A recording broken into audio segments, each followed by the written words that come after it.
center. So inshallah we're going to go and just dialogue with them, because Allah even dialogued with Satan, so there's no harm in that. We just, obviously, you know, we're a political party, we campaign in all different towns, all different cities, all over the country, just like any other political party. We've come here today, we haven't been here for a long time, we've set up a stall, we're handing out EU referendum leaflets, because that takes place next month. So we're just taking part in the EU referendum campaign, and that's it. As you're aware, Leicester is a big Muslim majority, not majority, but large population. In terms of a lot of media attention that you're anti-Islam, how would you want to reach out to this? I'd like to make the point, it's quite difficult to wrap your head around. I'm not against Muslims, like you, I've got no problem with you or this gentleman here. I've taken issue with some of Islam, yeah? And there are problems with Islam. You'd be a fool not to admit that. Grooming gangs, terrorism, extremism, hate preachers. It's well known. But we don't pose a threat to ordinary law-abiding Muslims. We class ourselves as a loyalist movement. If you open up every single issue of our newspaper, I'll give you a copy, there's a 2-page column that explains this. We're a loyalist movement. So we judge a person based on where their loyalty lies. If your loyalty lies to Islam, or to whatever, and you're against Britain, we're not, you know, we're opposed to you. But if you're Muslim in this country, pay taxes and law-abiding, and you're loyal to this country, that's no problem. So we spent a lot of our time, years, opposing people like Anjem Chowdhury, Abu Izzadeen, and all that mob, mainly in the southeast. So, you know, there were some things in the past, like we invaded mosques. I'm pretty sure you're going to bring that up. We invaded mosques, but every one of those mosques was connected in some way, shape, or form to extremism or terrorism. It's like Glasgow Mosque. We went into Glasgow Mosque and confronted the imams. And then recently, what happened?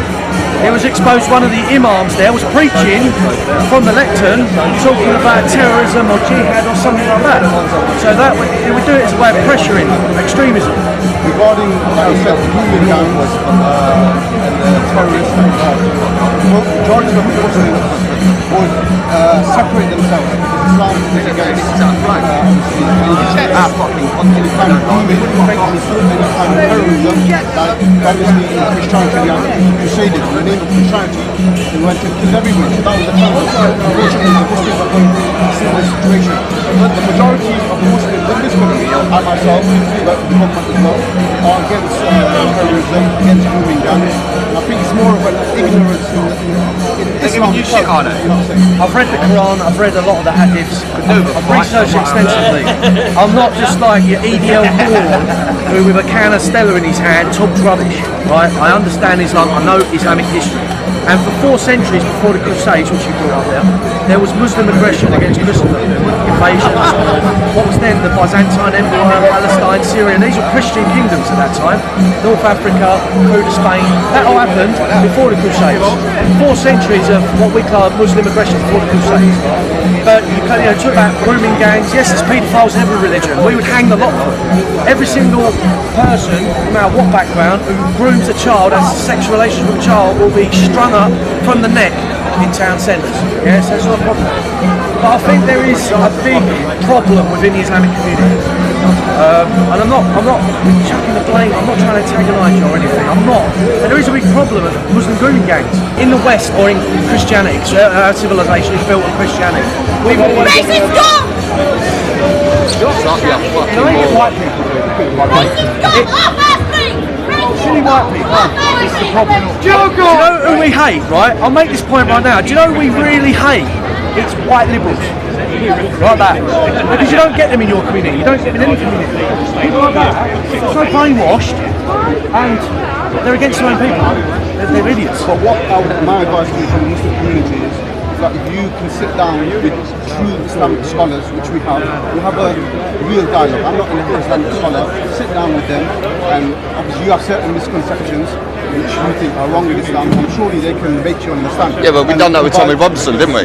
Vice versa. Hold on. And like you said, Anjem Chowdhury, all these other people, we separate ourselves from these kind of people. I understand that. Yeah? So I think you sit down, have a dialogue, and you can work. But the thing is, like, you've got countries like Saudi Arabia, Iran, most Muslim countries do not fit our standards in the West. They don't fit Christian standards, right? There's lots of problems, okay? And there's there's loads of parts in your religion that I disagree with. Like you call us kuffar, non-Muslims, yeah? We're the kuffar, you can't deny it. And it's a derogatory term. The Quran also called you the people of the book, so I'm a Christian, yeah, so yeah, I agree. Exactly, yeah. there is that kind of respect as well. So I think it's good.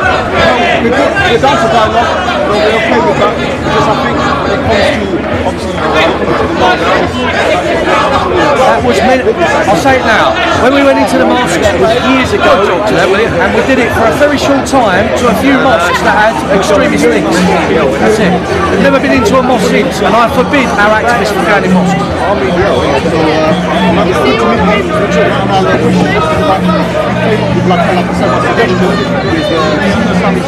If you want to set up a debate, I'm not playing. Not a debate, more of understanding each other. People come up with Yeah, mate, yeah. this is where we're coming from. Just bear in mind, right? The Muslims are here. Listen to the words of my voice, because I control this organisation. I built it, yeah? My word is final. We do not hate Muslims. We do not hate everyone. The only people we hate are politicians who are wrecking this country. Golden Dawn say the same thing, though, don't they? And then off camera they say that you can't do it. Listen, you're dealing with Britain first, mate. You're dealing with Britain first. But you model yourself on Golden Dawn really well. How do we? You do. I've never even seen someone from Golden Dawn. You've got like all the radios. I want like David Cameron or Jeremy like Corbyn. they're actually state. Exactly. Everyone who's under threat or has got a problem with security has security guards, alright? These guys keep me safe and they keep our activists safe, more importantly. We don't hate any other Why nation. do they need to keep you safe though? Pardon? Why do they need to keep you safe?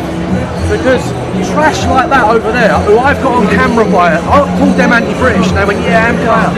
They're trash, right? You won't get Muslims saying, yeah, I'm anti-Islam, I'm proud. You won't get it.